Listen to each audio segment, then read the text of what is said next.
The story of Volta Motors is the opening act in a much larger economic drama, one that would soon ripple across borders and industries, changing the landscape of global manufacturing. In the heart of Michigan, Volta was more than just another startup.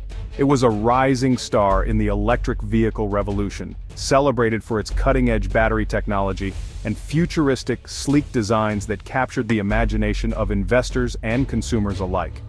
The company's rapid growth and bold vision made headlines, and its ambitious plans seemed unstoppable. Volta had just broken ground on a billion-dollar manufacturing plant in Ohio, a project that promised not only thousands of new jobs, but also a new era of American leadership in green technology and sustainable industry.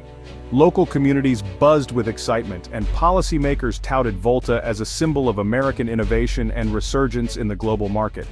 But in early 2025, everything changed. The Trump administration announced sweeping tariffs on a wide range of imports, from rare earth minerals essential for batteries to advanced semiconductors that powered Volta's vehicles.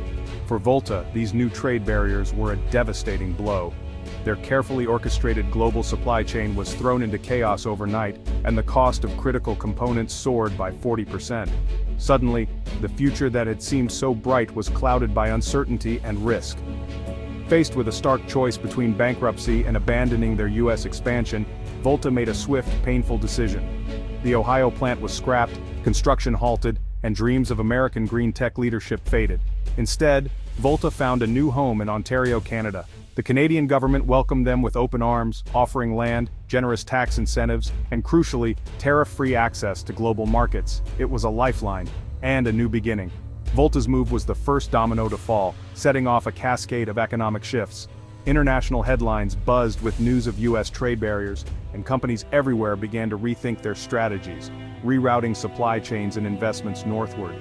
This single relocation became the prologue to a much larger story, one in which 7 nations would soon reconsider their relationship with America. The exodus had begun, and the world was watching. To understand this shift in global trade, we need to grasp the tool at its core, the tariff. Tariffs have shaped the way nations interact for centuries, influencing what we buy, how much we pay, and even which industries thrive or struggle. A tariff is essentially a tax placed on imported goods. Its main purpose is to make foreign products more expensive, which in turn encourages consumers and businesses to buy domestically produced alternatives. This can help local industries grow and create jobs, but it also means higher prices for imported items on store shelves. The 2025 tariffs were introduced with the goal of protecting American jobs. By making foreign steel, electronics, and vehicles pricier, policymakers hope to spark a revival in U.S. manufacturing, bringing back factories and boosting employment in key sectors. But the global economy today is a complex web of interconnected supply chains. Modern products like smartphones, cars, and computers are built from parts sourced from all over the world, making it nearly impossible to separate domestic from foreign. Tariffs on key components such as microchips or rare minerals don't just impact finished foreign goods. They also raise costs for U.S. manufacturers who rely on these imported parts to build their own products, squeezing profit margins and sometimes forcing companies to cut jobs or slow production. This is the paradox of tariffs. Policies meant to protect domestic industries can actually cripple them by disrupting access to essential materials, leading to production delays, shortages, and even layoffs. And tariffs rarely go unanswered. Other countries often retaliate with their own tariffs, escalating into trade wars that can drag on for years and create uncertainty for businesses and consumers alike. Instead of protecting jobs, these conflicts can shrink export markets for American goods, cut profits for businesses, and raise prices for everyday items, making life more expensive for everyone. The result? A slower, more expensive economy, where growth stalls and consumers feel the pinch at every turn. In 2025, sweeping new U.S. tariffs sent shockwaves through the global economy, impacting both long-standing allies and fierce competitors alike. The sudden policy shift was felt not just in Washington, but in boardrooms and factories around the world. The move triggered a rare unified response from 7 key nations: Germany, Japan, South Korea, Taiwan, France, Sweden, and Brazil, each with deep economic ties to the United States. For years, these countries had built strong partnerships with the U.S., relying on open markets and predictable rules. Now, the new trade barriers threatened not only their economic stability, but also the trust that underpinned decades of cooperation. German, Japanese, and Korean giants, Volkswagen, Toyota, Samsung, had invested billions in U.S. manufacturing plants and global supply chains. The tariffs disrupted these networks, putting jobs and investments at risk on both sides of the Pacific and Atlantic.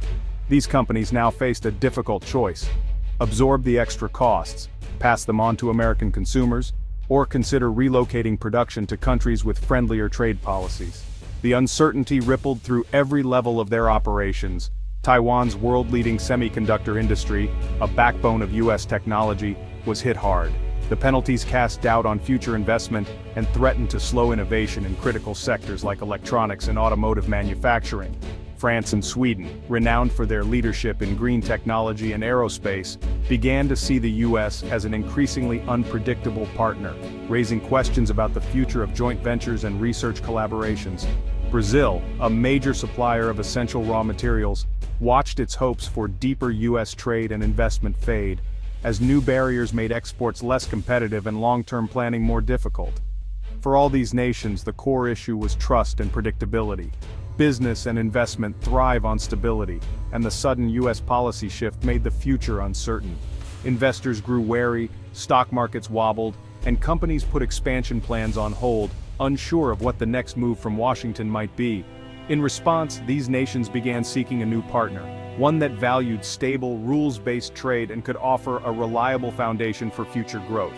The United States, once the anchor of global commerce, was no longer seen as that dependable partner.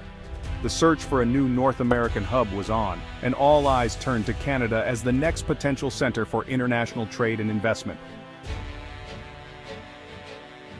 As the U.S. built economic walls, Canada opened its doors. The Canadian government seized the moment, positioning the country as a stable, welcoming alternative for businesses fleeing U.S. tariffs. Canada's edge-free trade agreements with Europe and the Pacific, offering companies tariff-free access to massive markets.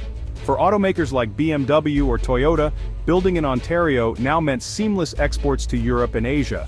Canada rolled out tax credits, streamlined approvals, and grants to offset relocation costs. Provinces like Ontario and Quebec, with manufacturing history and clean energy, became magnets for investment. As companies like Volta moved north, others in their supply chain followed. The influx was no accident. It was the result of a calculated Canadian strategy. Canada wasn't just benefiting from U.S. mistakes, it was actively transforming itself into the new North American trade hub. The shift was underway. The tariffs' impact was felt painfully in American communities. Instead of a manufacturing boom, regions saw factory closures, layoffs, and economic despair. Foreign automakers in states like Michigan and Ohio scaled back or left, unable to absorb the new costs. Suppliers lost orders, workers lost jobs, and local economies unraveled. Coffee shops, trucking firms, and small businesses all suffered. Entire towns built around single plants saw their foundations crumble. The tariffs, meant as a shield, became a wrecking ball. Workers who once supported the policy now felt betrayed, facing unemployment and broken promises. The reality, America's attempt to wall itself off, led to economic pain, not revival. The electric vehicle industry was poised to be America's next big success, but the 2025 tariffs became a roadblock, diverting the EV revolution away from U.S. soil. EVs rely on globally sourced batteries, minerals, and chips, most now hit by tariffs. Building an EV in the US became far more expensive than in Canada or Europe. Companies faced a choice: stay and lose money or move north. Canada, with clean energy and tariff-free exports, became the new EV hub. German, Japanese, and Swedish firms poured investment into Canadian plants, creating an EV corridor. The irony, the US, a pioneer in EV tech, was left behind as jobs and innovation migrated north. The revolution continued, just not in America. The US watched from the sidelines. The 2025 tariffs exposed the fragility of global supply chains. For decades, companies built just-in-time networks across continents, relying on stable trade. The tariffs shattered this system, causing chaos, production delays, shortages, and frantic searches for new suppliers. U.S. manufacturers struggled to replace foreign parts, often finding no domestic alternatives. Businesses began de-risking, diversifying suppliers, and relocating to stable, trade-friendly regions, chiefly Canada. This wasn't just one company, it was a systemic realignment. The result, a less efficient, more expensive global economy. The intricate web of the past gave way to fragmented, costlier regional supply chains. The benefits of global trade, lower prices, variety, innovation, diminished for all. The world moved toward economic fragmentation. The economic fallout from the tariffs spilled into international relations, reshaping the geopolitical landscape. For decades, the U.S. anchored a global alliance system built on shared economic interests. The tariffs signaled a break from this tradition, eroding trust among allies like Germany, Japan, and South Korea. Nations questioned America's reliability, not just in trade, but in security. Germany and Japan began strengthening ties with other stable partners, including Canada and the EU. The EU accelerated efforts for strategic autonomy, while Asian nations deepened regional partnerships that excluded the US. The world shifted toward multiple economic poles, not one centered on Washington. This realignment was the most lasting consequence of the tariffs. Economic losses can be recovered, but trust is hard to restore. America's global influence waned, not from a rival, but from its own choices. The US found itself more isolated than ever. The 2025 tariffs and the exodus to Canada are a cautionary tale for an interconnected world. America's attempt to build walls ended up trapping itself, cutting off the flows of investment and innovation it needed. Canada's success was no accident. It embraced openness, predictability, and global trade. The lesson economic strength comes from building bridges, not barriers. The tariffs, meant to protect, caused job losses and ceded leadership in future industries. True prosperity lies in equipping workers to compete globally, not isolating them. The choice between walls and bridges will define the fortunes of nations for generations.